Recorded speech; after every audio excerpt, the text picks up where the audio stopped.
5 ঘন্টার সময় দেন 24 ঘন্টার মধ্যে। তো এক অক্টর জন্য 5 ঘন্টার সময় 24 ঘন্টার মধ্যে 5টি ঘন্টা দিতে পারবো না।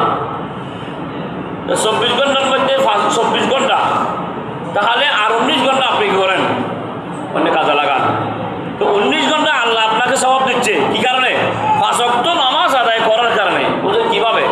যখন আপনি নামাজ আদায় করবেন সেখানে বিসমিল্লাহির রহমানির রহিম করবেন।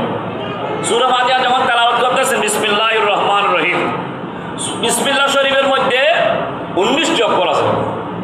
তো 19টি অক্ষর আমার সরকার দো আলম সাল্লাল্লাহু আলাইহি ওয়াসাল্লাম ইরশাদ ফরমাতেন যে যারা বিসমিল্লাহ শরীফ একবার তেলাওয়াত করবে তার আমলনামার মধ্যে 19 ঘন্টা সওয়াব লিপিবদ্ধ করবে। সুবহানাল্লাহ। 5 ওয়াক্ত নামাজ যখন আপনি আদায় করবেন 5 ঘন্টা সওয়াব আপনার আমলনামার মধ্যে এসে যাবে। বিসমিল্লাহ তো সেখানে এসে যাবে। তাহলে বিসমিল্লাহ 5 ঘন্টা, 5 ওয়াক্তের মধ্যে 5 ঘন্টা, একবার বিসমিল্লাহ 19 ঘন্টা, 19 এবং 5-এ 24 ঘন্টা আপনার আমলনামার মধ্যে আল্লাহ সওয়াব লিপিবদ্ধ করে দিচ্ছে। সুবহানাল্লাহ। আমরা হারাই দিচ্ছি, আমাদের যেন ওই ইবাদত থেকে আমরা বঞ্চিত না হই। একদিন আফসোস করব, ওই আফসোসটা যেন কবরে করতে না হয়, হাসরের ময়দানে করতে না হয়। যারা নামাজি জান্নাতে চলে যাবে, বেনামাজি শাস্তি ভোগ করবে। আমি চাই না, আপনি চান না, আমরা মুসলমান চাই না এক ভাই জান্নাতে যাক আর এক ভাই শাস্তির মধ্যে আযাব পরিণত হোক, ওইটা চাই না।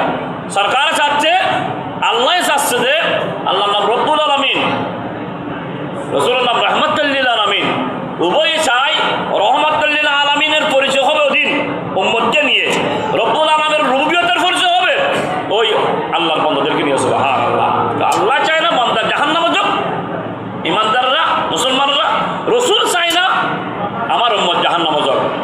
শাফাআতুল কাবায়ে, যারা গুনাহ করবে কবিরা গুনাহ, রাসূল আমি তোমাদের জন্য শাফাআত করার জন্য প্রস্তুত, তারপর তোমরা গুনাহ করিও না।